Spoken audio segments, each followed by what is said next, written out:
WWE Universe, the D-Lew Podcast is now a brand affiliate of WWE Shop with Fanatics. Get all of your latest merchandise from your favorite WWE superstars and wear them proud. So if it's CM Punk, the American Nightmare Cody Rhodes, L.A. Knight, the Tribal Chief Roman Reigns, or legends like The Rock, Stone Cold Steve Austin, and Bret the Hitman Hart, again, you can get all of your favorite merchandise over at wrestling.thedlewpodcast.com. Again, that's wrestling.thedlewpodcast.com to get all of your favorite merchandise at WWE Shop with Fanatics. This podcast is a Believe Network and Siete production.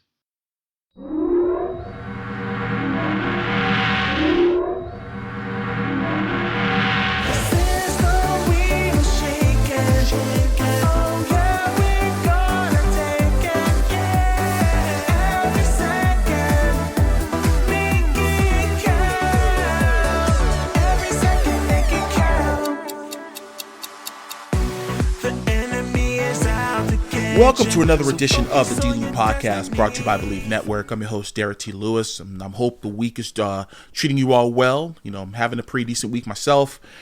But this past weekend, you know, of course, the Monster Factory had our Monster Factory on 11 event. New tag team champions were crowned. Yes, Nick Battista and Brian Morris won a 4-way Texas Tornado tag team match. I mean, you want to talk about risking it all. I mean, Notorious Mimi, man, I encourage you all to go to Monster Factory's YouTube channel, subscribe to it, number one, so you can take a look at some of our previous events, but you'll also be able to see all of our live events, including every Friday is Total Wrestling Live, TRL, but you actually get to see this past weekend's Monster Factory on 11 event, and you'll see exactly what I am talking about. Speaking of professional wrestling, you know, this week I have the honor and privilege of having independent superstar Big Daddy Adrianna, and you know, we talk about, you know, life, we talk about school, and we talk about how she got exposed to wrestling and what made her start training. All of that and so much more, and let's not wait any longer. My interview with Big Daddy Adrianna starts right now.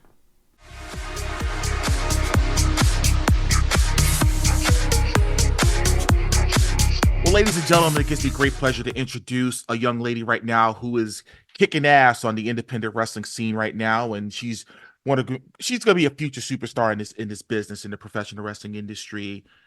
I give you the one and only Big Daddy Adrianna. Thank you for joining the D-Lew Podcast. How are you? I'm well. How are you? Thank you for having me. Again, the pleasure's all mine. I'm doing great. Thank you. I appreciate it. So, you know, like I said, you know, we've been following each other on social media for a little bit, and you know, you've been doing a lot, you know, out there in the indies. You know, we have our careers haven't crossed paths regarding, you know, the independent circuit, and I'm sure it will be in the future. But I have been paying attention to a lot of the young talent that's out there, and you're one of them. So, but before we get into wrestling, let's talk about young AJ for a second. Talk about growing up, school, sports, and that type of thing. So as a child, I was in and out of foster care. I was adopted at the age of 10. I grew up in like a really religious household. My parents were old, well, they are old school, really strict. So I didn't really get to do like a lot. But I was highly involved with the FFA once I got into high school. I did basketball and track and field. And then I also was like big into like politics and stuff at that time. So I did a lot of like public speaking in high school. Wow. So were you on the like debate team, that type of thing, or? Yeah. So we actually won when I was a freshman in high school. We won like this debate thing, and then we were able to compete in nationals. We didn't win, of course, because we were going against like a bunch of juniors and seniors, but it was really fun to do. So I can imagine having that experience, that learning experience, you know what I mean, of people a few years older than you that may have a different insight, but the fact that you're able to do that, to speak your mind openly about ongoing things that can affect us presently and into the future is pretty awesome. I was actually in student council when I was in high school, many long time ago.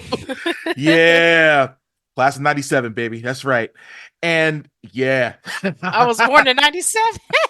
Oh, wow. Yeah. How about that, huh? That's right. But no, but I was vice president of student council. It's a true story. And I really loved being involved in student government and making a change and help facilitate change and help make a difference. So that's really cool that you got involved in that. Now, you talk about getting hooked on wrestling when a friend brought you to an independent show. So I know you were in a strict household. So how old were you when you went to this indie show for the first time and got hooked to pro wrestling? I was 18. Hmm. I had just got out of my parents' house, like literally the night I turned 18, 12 o'clock, I was out of that house. Oh, Yeah. So a local wrestler gave us free ticket. Well, a promoter gave us free tickets. I didn't go to that one, but she was like, she's been going to shows ever since she was young. So she okay. was like, "You need to go to the show with me." And I'm like, I don't really want to go. It looks cheesy. But then Right. I went with her because I had nothing else to do, and I fell in love with it. Wow. So which promotion was that? PPW, I forget what it stands for, but I don't think they really run like that anymore. Okay, got it, got it. So were any wrestlers on that card that are out there now? Um, there was like James Ellsworth. At the time, he was pretty Pretty Jimmy Jimmy Dream Dream. something. Yeah, pretty Jimmy Yeah, Dream. Yeah. Mm-hmm. yeah, and that was like a year before he made like his big break. But yeah, that was the only one on the card that really made like a big break. Got it, got it. So what was it about professional wrestling going to this indie show? You have never gone to a show ever. What was it that grabbed you and for you to get hooked to the business like you did? I think it was the way that they interacted with the crowd, Mm-hmm. the way that um, they were kind of telling a story and Mm-hmm. how engaged people were, and I wanted to be a part of that. There is nothing, and that's and I a lot of times when people ask me because I've been watching professional wrestling to be honest with you for over 42 years. And I could tell you that when people ask me, man, you still watching that? Man, why do you like that? Because it's one of those things that you just really can't explain without going into deep, deep details. And to your Yeah, point, it's really the storytelling aspect of it. It's you're telling a story with your body, with your with your facials, with yeah, facial expression. You know what I'm saying? Like you could tell, like it's almost one of those things I'll never forget. This is this is going into WrestleMania 27. What was it? The Undertaker was in the ring. Triple H comes down. They look at the WrestleMania sign, and they didn't utter one word. Fans knew. That's the difference between professional wrestling and any other sports and entertainment entity. There are yeah, so many ways that you could tell a story. It's incredible. So, to your point about just seeing the camaraderie with as far as the wrestlers and of course with the fans and the interaction, that's man, it's indescribable. So I totally understand exactly what you're saying. So you started training at the Workhorse Training Center. So what was it that you said, you know what, not only do I want to I'm a fan of this, but I want to get involved. I want to train to become a professional wrestler. What went into that decision that you made to shape the rest of your life? um, I'm not sure. It was just I had that feeling of I was meant to be more than just a fan. I was more of someone that needed to be a part of this. Mm-hmm. Whether I think at first I started as a manager, and Okay. then I worked my way up. So I was at like different schools. So I had first started out at 302. They're closed down. Then I Mm-hmm. went to Combat Zone Wrestling. Um, and then that's when I went to Totem. They're closed down, and Mm-hmm. then went to Workhorse. So um, it was just a feeling like I don't want to be sitting here. I want to be doing this stuff. Yeah, and it was crazy. I back in the day, when I graduated high school, like I actually wanted to get into wrestling. I have to find it. It's somewhere in one of my boxes. I emailed the WWF back in 1997 about how do I become a professional wrestler, and they actually responded back a nice letter It's the old block WWF logo, and it said you need at least 5 years experience, and once you do that, send us a tape or whatever.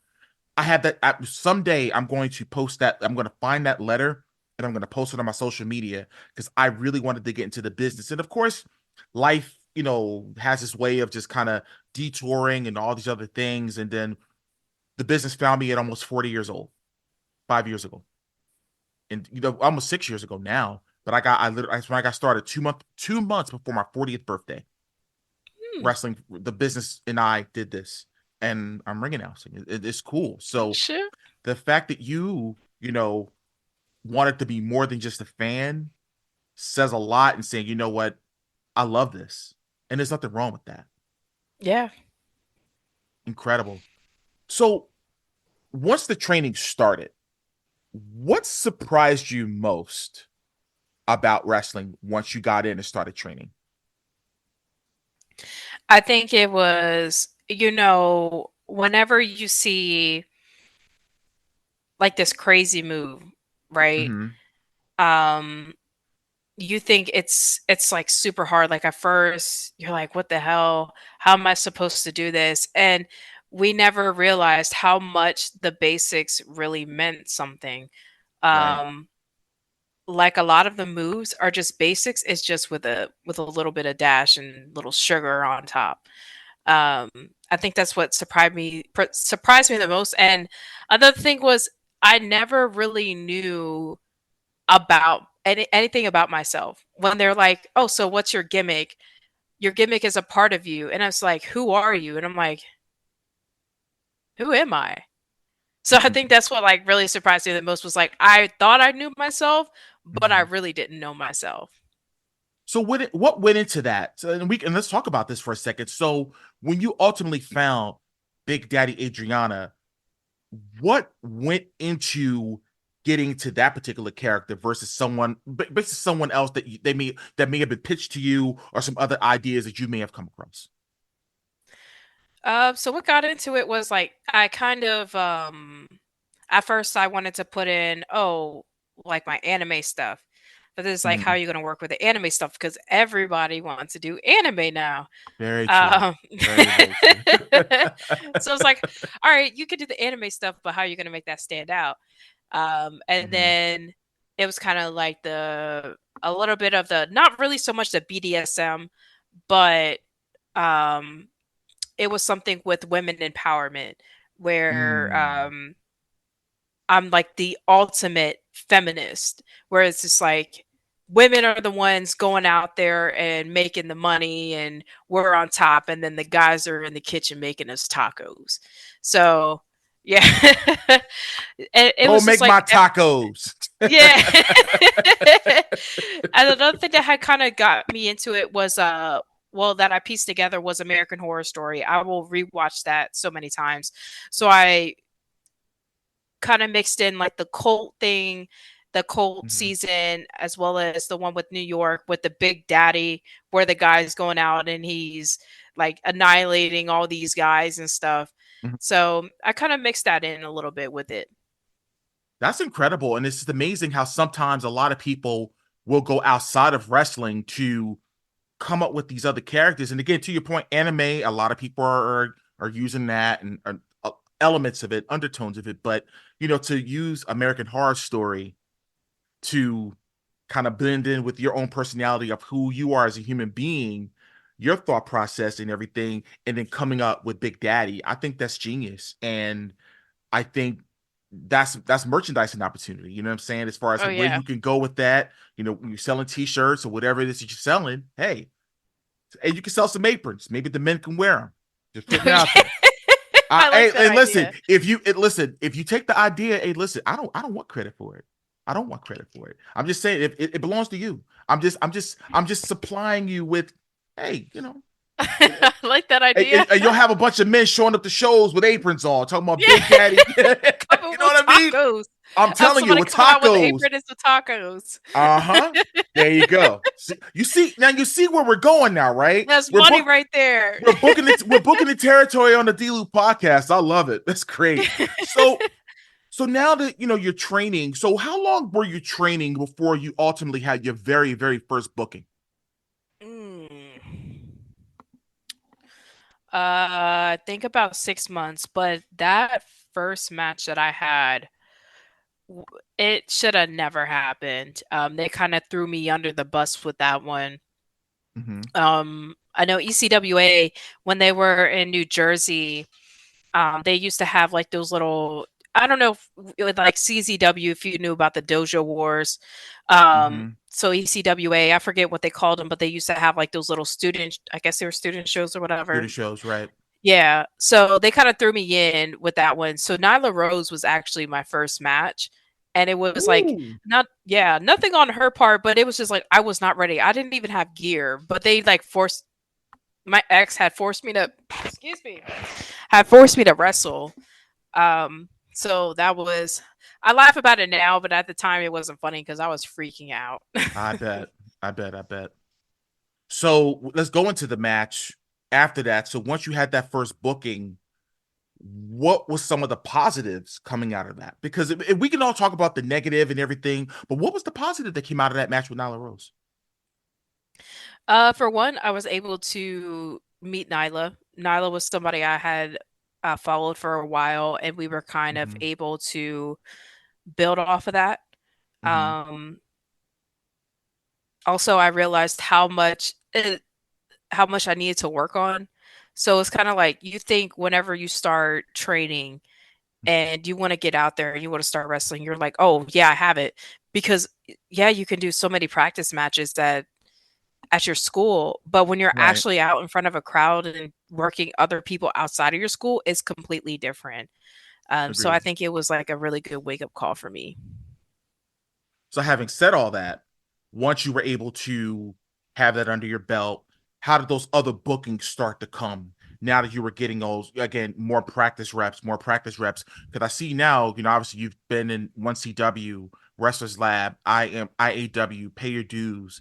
The list goes on and on of the numerous promotions that you've been a part of. How was your name getting put out there as you still being relatively new at that time? Um, I guess it was just the way that I set myself in the ring, like that presence. Mm-hmm. Evie Della Rosa from Test of Strength, Mm-hmm. she had told me because I'm like kind of socially awkward a little bit, especially when I'm like in a new place. Mm-hmm. Um, I kind of shell up a little bit, and that's one of my biggest weaknesses. Don't But say weakness. Don't say weakness. Say opportunities. opportunity, Because there's that's my biggest nothing. awkward. Listen. There's nothing weak about Big Daddy, Yeah. right? I'm just Nothing saying. weak about me. And that's another. See, that's another T-shirt we could wear. No, there's nothing weak about Big Daddy, Just and it could be a picture of opportunities. you. Just opportunity. See, you see where we're at now. Watch this. You know what I mean? Yeah. Hey, But it was she was like, you got a presence. And it's not like I'm some little skinny, nothing against skinny girls, but I'm not like the skinny girl, bro. Like I walk into a room, like I just have like that aura about me where it's like, yo, don't fuck with me. So right, she was like, you have that presence, use it. right. And I guess it's just like whenever people see me work, because honestly, Wrestlers Lab was something like a promotion that I was looking forward to in the future. I didn't expect them to hit me up, and they were like, Okay.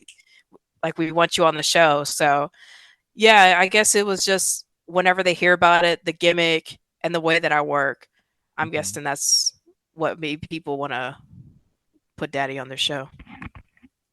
I mean, and it goes to show you, you never know who's watching, especially nowadays with social media, with YouTube and Instagram and Twitter/X, whatever you want to call it.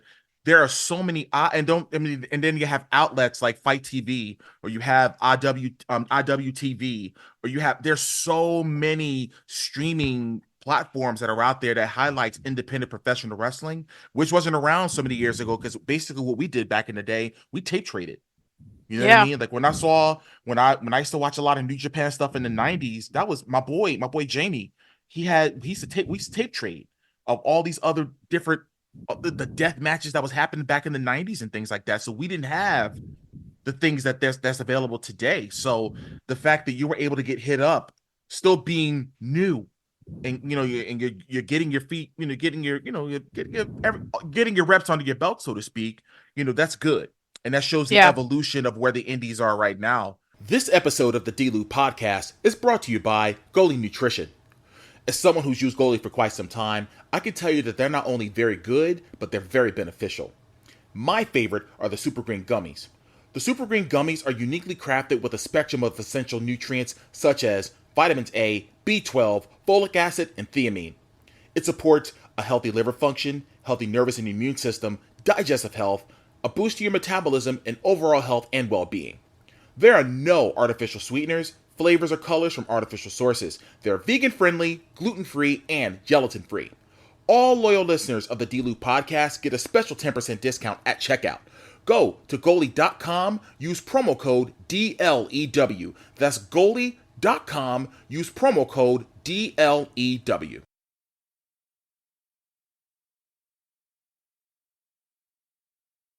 So, obviously,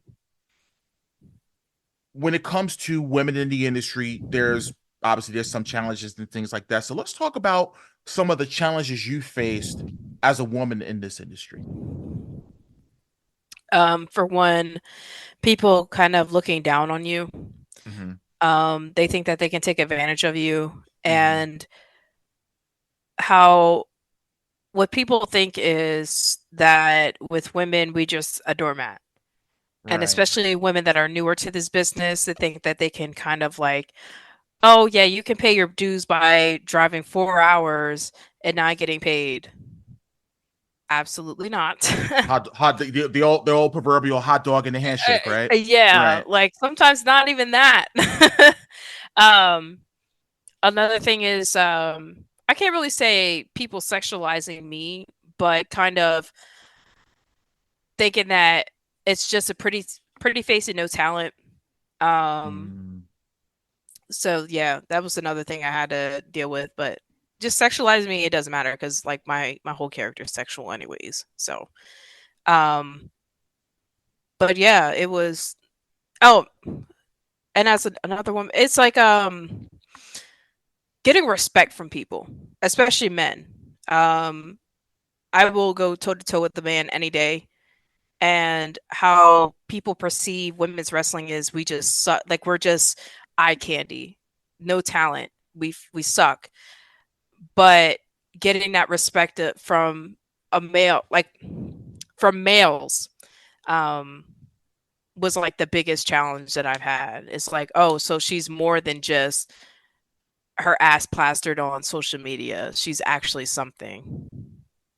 Now, on the flip side of that, though, especially when you talk about the big companies, even some of the independent companies out there, the evolution of women's wrestling, when women are far more highlighted now for their athletic prowess.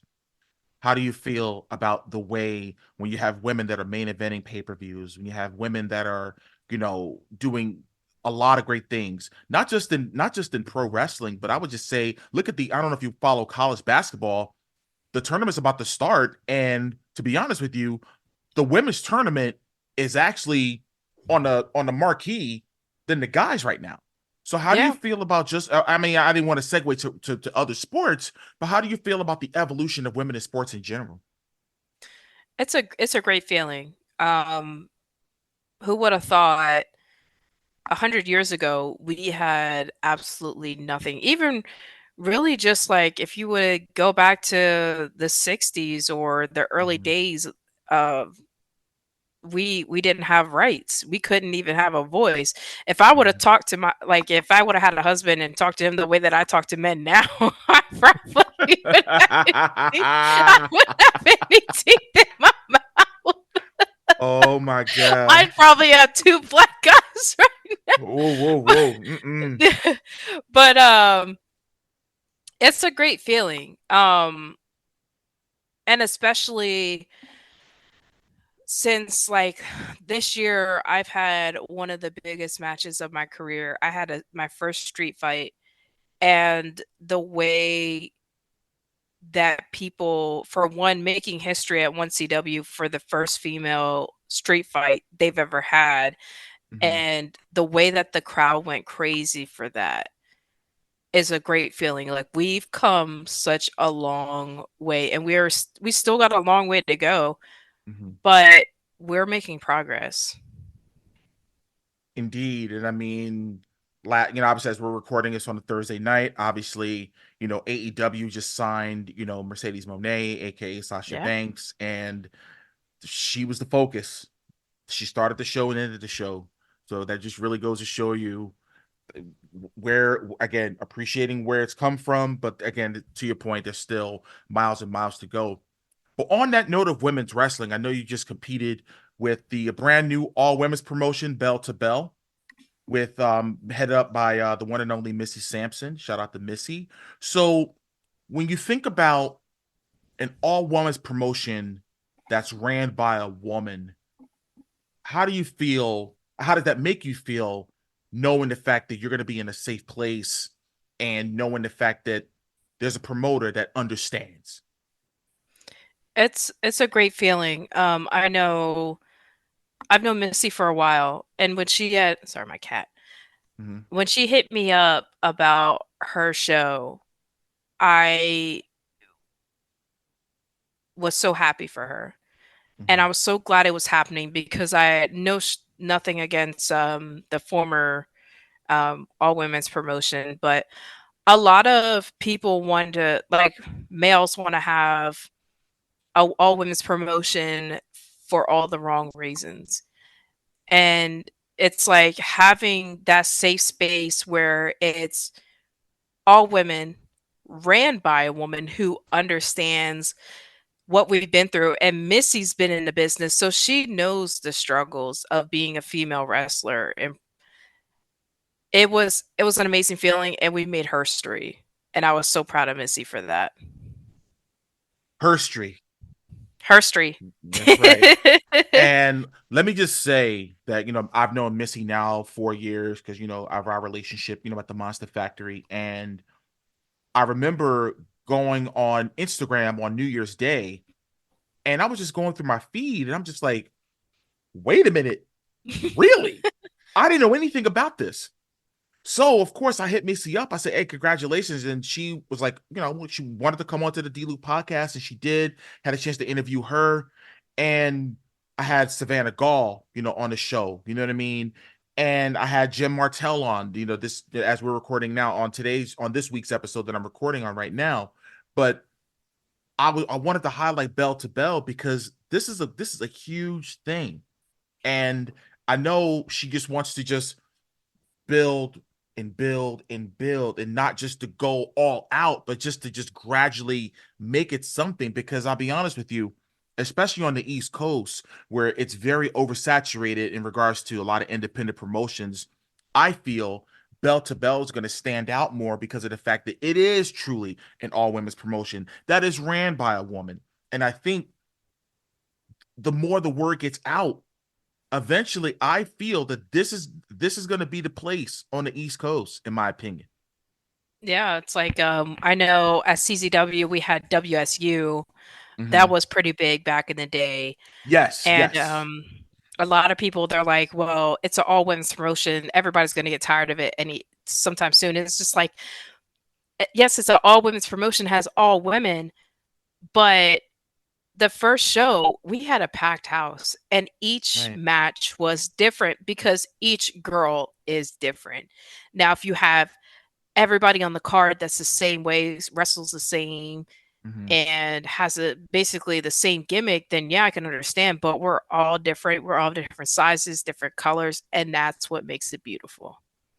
Yeah, I looked at the roster, and I'm just saying, now, again, granted, I worked with a lot of them, but some of them I have not. But I'm just looking, I'm just saying, wow, this is a very decorated roster that's going to serve so many different fans. And I think that's great because variety is important in any type of entity. I don't care what it is, in the entertainment world or in the sports world. You have to have a variety of different flavors to satiate different fans. So, on that note, when it comes to your work, and as you're, continuing to get more reps, is there a worker in the business, either on the independent circuit or whether it's WWE, AEW, MLW, or whichever, or TNA, or whichever companies that's out there that you pattern your work after, as far as looking at that particular wrestler, male or female, that you say, hey, I like that, and I'm going to try to kind of not steal, but just, hey, let me just kind of borrow a little bit. I will say probably my Oos Jacob Fatu. Um, Another one Mm. is Alex Kane, and Wumaye, Wumaye. yeah, Yes. that's my shout homie. out, shout out to Alex Kane, man. Shout out to Alex. Absolutely. Mm-hmm. That's the homie. Also, I look at a lot of like the bigger wrestlers. Alex is a Thickums. Jacob obviously is a Thickums. Mr. Grimm. They're all bigger people, but they can move like lightning. Mm-hmm. And especially Jacob, that man can move. Like my cousin can move for like a when you think of Samoan, you think, oh, they're just gonna throw people around. Yeah, he could throw people around, but that man can fly too. Let So me just say something when it comes to that the Anawai Fatu family. Let me explain something. I obviously, when I was in, I would say, eighth grade slash high school, Yokozuna was on. Now, obviously, we didn't know that Yokozuna was Samoan. We just thought he was Japanese. You know what I mean? yeah. But seeing a 600-pound man move in the ring the way that he was moving in the ring was unbelievable. When you see when the head shrinkers, Rikishi and Samu, when they were together, when it was Fatu and Samu, when they were doing things in the ring, jumping off the top rope and all these other things, I'm like, these guys can move. But again, wrestling is in, I don't know what it is with the with the Samoan wrestlers, man. It's like they just get professional wrestling, and that is a big compliment to all that they've contributed over the last 6 or 7 decades. You know what I mean? Yeah. Incredible. So far, and I know you have a miles ahead in regards to your career is concerned. What's the proudest so far of what you've done in your career? Mm, What are you most proudest of? Probably I guess just it's not really like a moment. It's just coming back and my career taking off in the first year that I came back.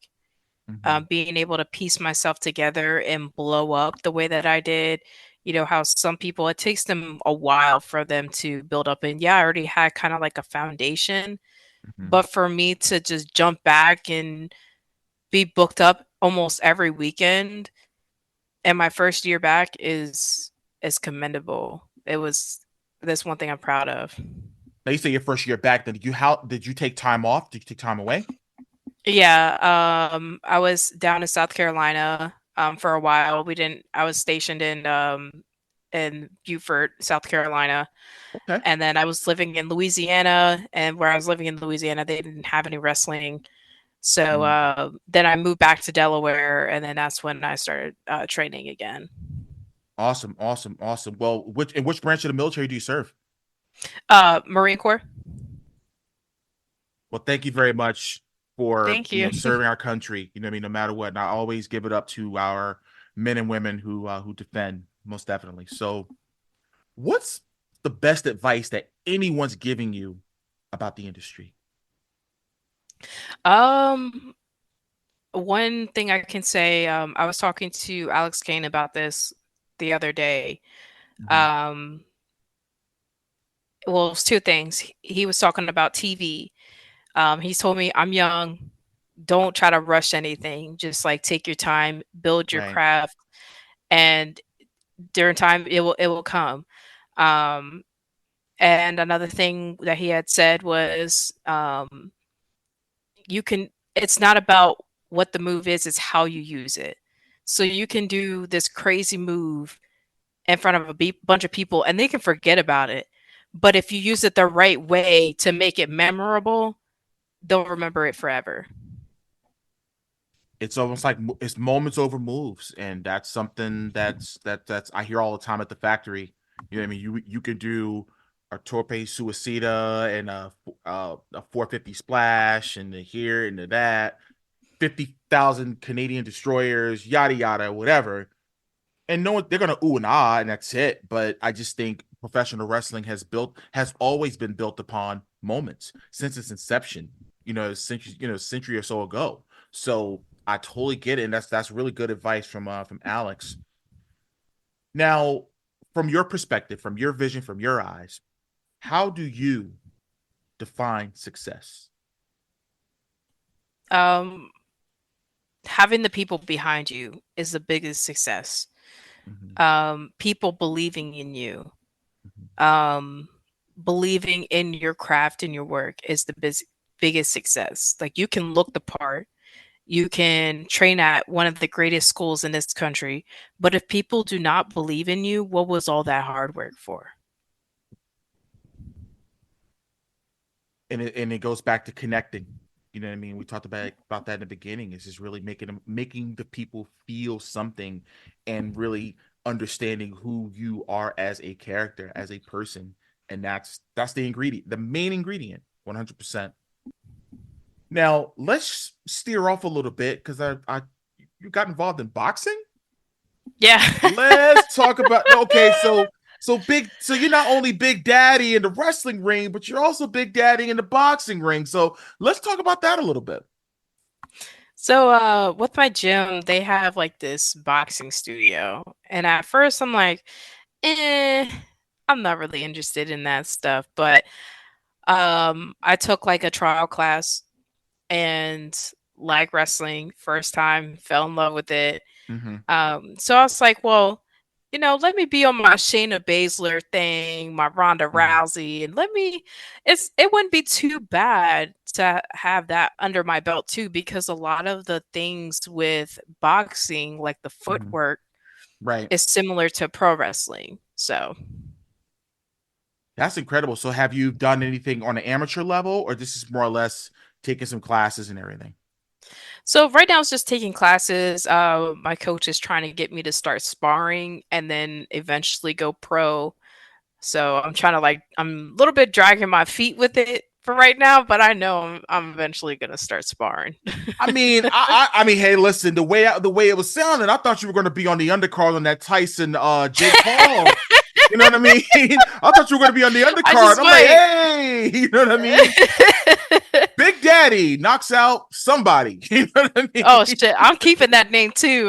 They ain't gonna be calling me Adriana Mosley. They gonna be calling me Big Daddy up in That's right. there. But although there was a Big Daddy that did box, his name was Riddick Bowe. Actually, Oh, he actually beat Evander Holyfield for the World Heavyweight Championship back in 1992. Believe it or not, and oh I think shit. yeah, and he was. It was crazy because Tyson. This was when Tyson was in jail. Tyson then went to jail in '92, and Holyfield was still champion, and Riddick Bowe beats Holyfield. Then the following November, Holyfield beats him. He beats Riddick Bowe. You know what I mean? But yeah, Riddick Bowe was, and that's one fight that a lot of fight fans wish could have happened. Because they were both from the same neighborhood in Brownsville, Brooklyn. Mike Tyson and Riddick Bowe. Yeah, very true story. That's one fight I wish could have happened, but unfortunately, life be lifing, right? As they say. Yeah. So, so you talk about putting together a blog for eating disorders. I think that's something that is not talked about enough. Talk about how you got involved in that and what that means to you putting those blogs together.